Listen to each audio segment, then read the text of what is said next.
আসসালামু আলাইকুম। আশা করছি সকলে ভালো আছেন, আমরাও ভালো আছি। তো আজকে সন্ধ্যাবেলায় নতুন ব্লগ স্টার্ট করলাম। সন্ধ্যাবেলায় খেতে মন চাইলো আজকে পাস্তা। তো আম্মু এই সন্ধ্যাবেলায় এই মাটির চুলায় পাস্তা রান্না করবে। তো সেটাই আপনাদের সাথে শেয়ার করবো, সাথে রাতের রান্নাও করবে এই মাটির চুলায়। তো আপনাদের সাথে সেগুলো শেয়ার করছি।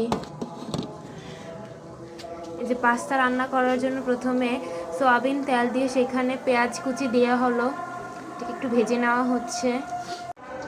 সন্ধ্যার প্রকৃতিটা মাঝখান দিয়ে আপনাদের সাথে একটু শেয়ার করি। এই হচ্ছে আমাদের বিল্ডিং থেকে সন্ধ্যার প্রকৃতি যা দেখা যায়। সামনে একটা বাড়ি করা হচ্ছে, তো সেটার ভিউ। এটা নিচের রাস্তা। পেঁয়াজটা একটু ভাজা ভাজা ব্রাউন কালার হওয়ার পর আম্মু এখানে মাংস সাথে কিছু বাটা মশলা ছেড়ে দিল। এখন এই মাংসটাকে ভালো করে কষিয়ে নিচ্ছে। ভালো করে এটা যখন একটু ভাজা ভাজা হয়ে আসবে তারপরে আম্মু উঠিয়ে নেবে মাংসটা।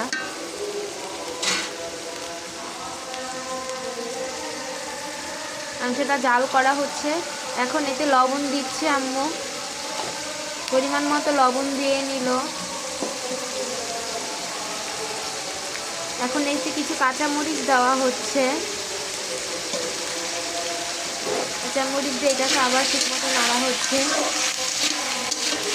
শীতকাল তাই পাশে ওয়াজ হচ্ছে, ওয়াজের আজান শোনা যাচ্ছে। এখন একটু পানি দিয়ে দেওয়া হলো যেন সিদ্ধ হয় মাংসটা। তাতে কালারটা দেখে খুব সুন্দর লাগছে, একটা সুন্দর কালার এসেছে মাংসে।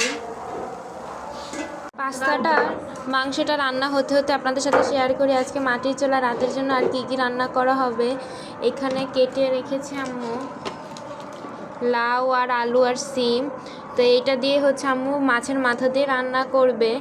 এই তো সেই মাছের মাথা। আর এখানে আছে ভেজা মাছ, এই ভেজা মাছ দিয়ে আম্মু টমেটো দিয়ে রান্না করবে। সেই টমেটো, কাঁচামরিচ, রসুন, পেঁয়াজ, ধনেপাতা সব কেটে নিয়ে এসেছে, খুব সুন্দর করে কেটে এনে সাজিয়ে রেখেছে।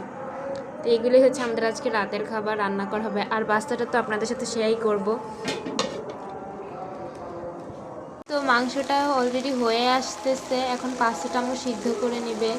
এর মধ্যে আম্মু পাস্তাগুলোকে ছেড়ে দিয়েছে। এখন পাস্তাগুলো প্রায় সিদ্ধ হয়ে আসছে, আর একটু কিছুক্ষণের অপেক্ষা।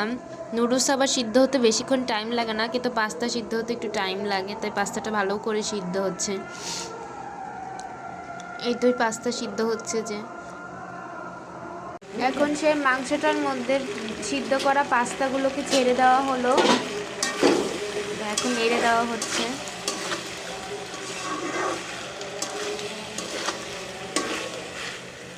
একটা স্মেল বেরোচ্ছে খুব সুন্দর, পাস্তার স্মেলটা অনেক সুন্দর বেরোচ্ছে এখান থেকে।